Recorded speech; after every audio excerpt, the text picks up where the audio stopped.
ono sve što znaš o meni.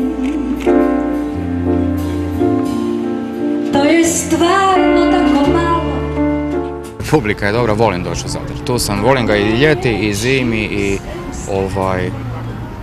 tu su bili neki početci Black Coffee-a i mogu bi jednu manju knjižicu napisati, zbilja jednih uspomena, kako prijateljskih, tako i glazbenih vezano u Zadar.